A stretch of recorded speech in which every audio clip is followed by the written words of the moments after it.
Why are organizations becoming more open? Because the world is faster and faster. This means that also the economy is imposing a change in the pace of the evolution of organizations.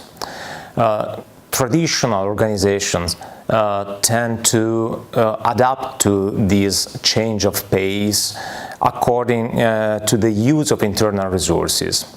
But this is, nowadays, quite risky, inefficient, and sometimes even limited in terms of potential outcomes.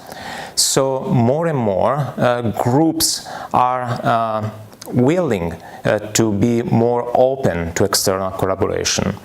Openness is becoming an increasingly important aspect for groups and teams that are striving to work together on shared goals in order to have an higher resource efficiency, especially when the scarce resource is time. An open organization is an organization that engages participative communities and tends to inspire, motivate, or even empower members of those groups to act with accountability. Of course, it is not an easy decision to choose for being open or closed in your industry. You have to manage a trade-off, and the trade-off is between sharing profits and sharing risks.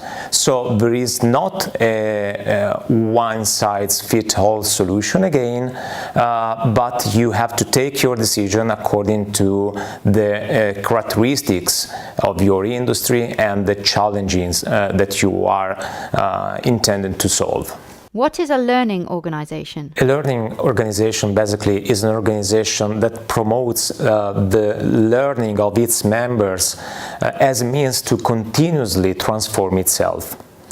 A learning organization is thus an organization that is skills at creating, acquiring, and transferring knowledge, and even most important, at modifying its behavior in order to reflect what we have learned. Basically, it's a matter of evolving the way you manage continuous improvement programs, which have been introduced so far, so many years ago, with the total quality management schemes.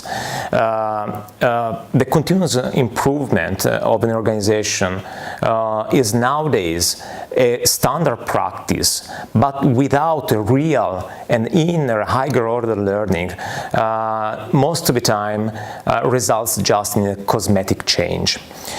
So learning organization should not just be capable to achieve an improved understanding of their own processes, but they should improve also their ability to act accordingly. This means that they need to generate a continuous loop of knowledge acquisition on the one hand and implementation processes on the other hand.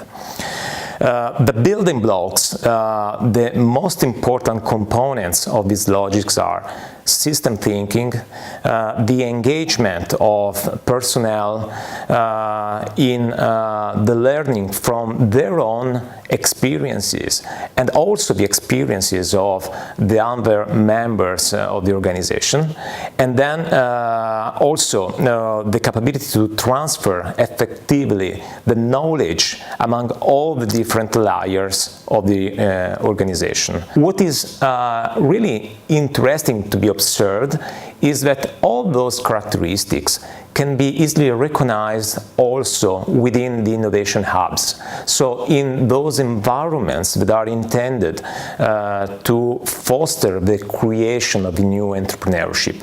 That means that at the end, learning organization should have this kind of main kind that is quite close to the environments that are intended to generate new entrepreneurial opportunities. What are the main challenges of boundaryless organizations? Following what we have discussed so far, boundaryless organizations are structures that put the coordination of free flows of ideas and information at the real heart of their innovation process.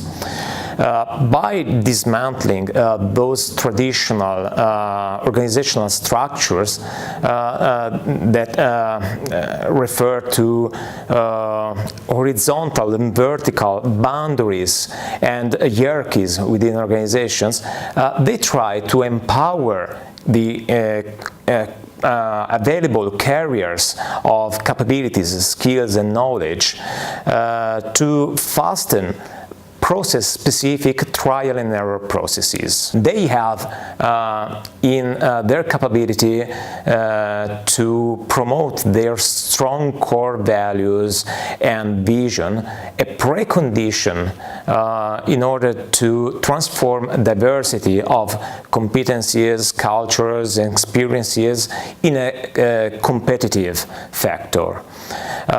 Digital technologies are really capable to enable this kind of virtualization of the relationships between members of the virtual organization.